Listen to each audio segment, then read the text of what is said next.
a novice hurdle, and the runners are down at the start here. 12 hurdles for them to take, 6 go to post here, and we'll take a check on the market. 3 miles and half a furlong is the trip.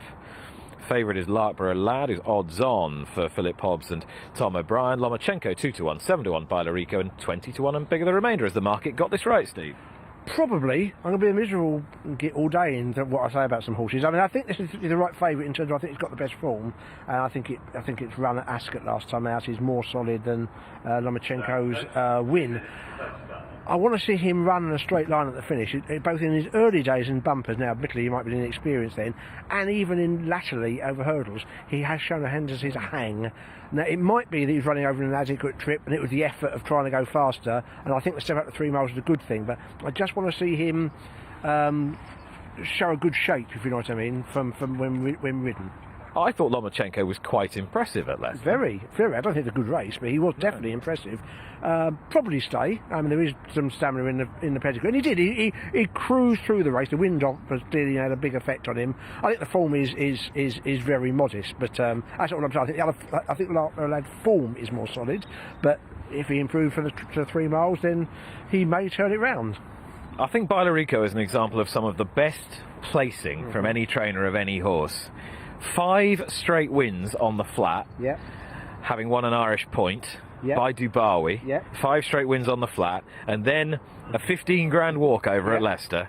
Warren Greatrex take about. He also runs Ector here. Look, I couldn't agree more. It's not only he's had 5 wins on the flat and over 1 3/4 and 2 miles, 4 of them in handicaps, and he ended with a mark of 73. So it's not like he's ended up, going through the roof. Yeah, found a nice walkover. The downside to that, he's got a penalty for that walkover.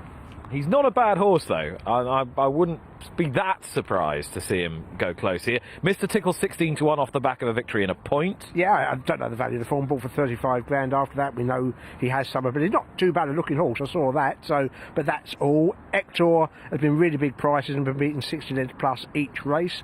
I thought Brown Dodd is more of a chaser than maybe the 1 or 2 of these, but he was very disappointing last time out at Exeter. But he's not a bad looking horse, so hopefully that was just an off day.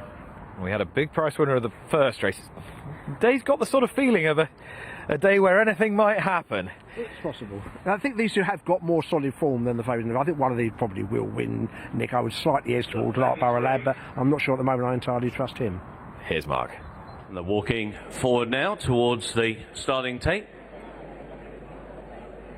with a journey of 3 miles and half a furlong ahead of them. Just creeping over the all-weather track, and they're off for the 32red.com novices hurdle.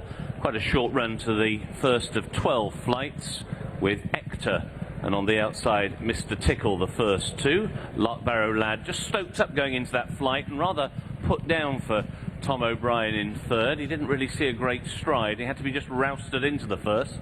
Comes towards flight number 2, racing in third place, and again he gets in quite tight there and wrapped the top bar. If back in fourth place is Bailarico, in fifth Lomachenko, and the grey Brown Dodd is just the back marker in the field of 6. So they make the run into the back straight, and it is Ector who has got the lead in the hands of Ben Hicks. Leads now by 2 lengths to Larkborough Lad and Tom O'Brien. Through on the inside now to take second. On the outside, Mr. Tickle and Tom Cannon in third. A length and a half away to Bailarico and Gavin Sheehan in fourth position as they head down the back straight. And then held up Lomachenko, who's been held up by Darryl Jacob. And at the back of the field is Jordan Naylor aboard Brown Dodd. They prepare to rise at flight number 3. And it will be Ector who is going to be out-jumped this time by Larkborough Lad. That's the first flight he's jumped well, and he jumped it really well, and it moved him up now into a share of the lead. On the wide outside, Mr. Tickle is in a close third. Towards the inside, Bailarico is in fourth. Lomachenko, the recent winner at Leicester, is in fifth, and the back marker is Brown Dodd. On now towards flight number 4, Ector once again establishes the lead going into that flight, at which in third place Mr. Tickle was not fluent. A long run now before they cross over the 2 flights in the home straight. So they've just about completed 1/3 distance, still 2 miles to go in this 32red.com novices hurdle, and it's Ector who has got the lead. Towards the inside, Larkbarrow Lad racing in second. A little wider in third is Mr. Tickle, up against the inside rail. Belorico in fourth place. Now there's about 3 lengths back to Lomachenko, who's unhurried, back in fifth position. And just been niggled along at the back of the field is Brown Dodd as they make the run into the home straight for the first time. Hector towards the inside, Larkbarrow Lad. The second wave, Mr. Tickle on the outside of Belorico, and the last duo, Lomachenko and Brown Dodd, as they cross over that flight. Lomachenko wasn't too fluent there, so now they come on towards the flight, which will be the final flight taken in a circuit's time. So it's still Hector on the near side with the noseband. On his far side, Larkbarrow Lad. Larkbarrow Lad jumped that one pretty well, and it moves him once again into a share of the lead with a circuit to go. Belorico now improves into third. Mr. Tickle plotting a wide course in fourth. Lomachenko closing up in fifth, and likewise is Brown Dodd. So into the turn, past the enclosures, and they have just less than a circuit to go, and the one who's lugging out there is Hector, and Hector just spied the stables and he just lugs out wide, but once again he's back on the even keel now as he goes towards the starting point. At the end of their first complete circuit, Brown Dodd, not for the first time, comes under pressure at the back of the field.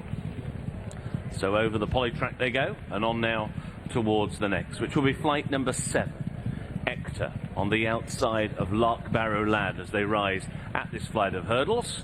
Break of a couple of lengths back to Belorico, who's travelling well for Gavin Sheehan on the inside of Mr. Tickle. Then Lomachenko, who hasn't been asked any sort of question so far by Daryl Jacob, just slightly overjumped at that flight, pecked slightly on landing, and getting tapped for toe at the back of the field is Brown Dodd. So again, they're on the turn to take them into the back straight. Larkbarrow Lad and Tom O'Brien lead by about a length and a half. To Hector now been niggled along in second. Mr. Tickle is in third again. He's now just been niggled. Then in fourth, Belorico. In fifth, Lomachenko. And the back marker is Brown Dodd. So they've now got a mile to go. 4 more flights of hurdles to take. 2 in the back straight and 2 in the home straight.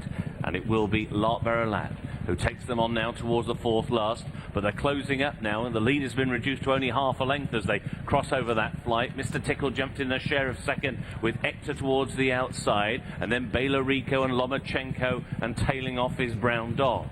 Down now towards the third from home as they go inside the final 3/4 of a mile, and things now begin to hot up as Larkbarrow Lad is taken on by Mr. Tickle, and out wide Hector as they cross over the third from home, and Mr. Tickle is down, and he's very badly hampered, both Hector and Lomachenko, and in the end Hector has unseated the rider some strides after that particular flight of hurdles, having been very badly hampered.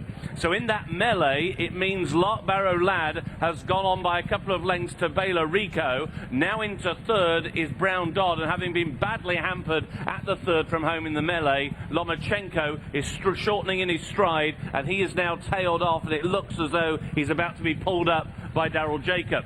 So it's possible only 3 are left going now as they make the turn in, and it's Larkbarrow Lad who's wandering, and he's waiting for a bit of company, and he's about to get company now from Belorico, who's just been held back by Gavin Sheehan. He doesn't want to join issue with Larkbarrow Lad too soon as they go over the second last. Larkbarrow Lad is wandering. Belorico is now about to challenge and appears to be going the better. They're a long way clear of the third horse, Brown Dodd. Lomachenko has actually now come to 2 out. He is still going. Here's the final flight. On the far side, Belorico was more fluent than Larkbarrow Lad, who not for the first time put in a short stride, and now it is Belorico and Gavin Sheehan going clear, and it will be Belorico who wins for Warren Greatrix and Gavin Sheehan. In second place, Larkbarrow Lad. In third will be Brown Dodd, and just clambering over the final flight, Lomachenko will eventually finish in fourth.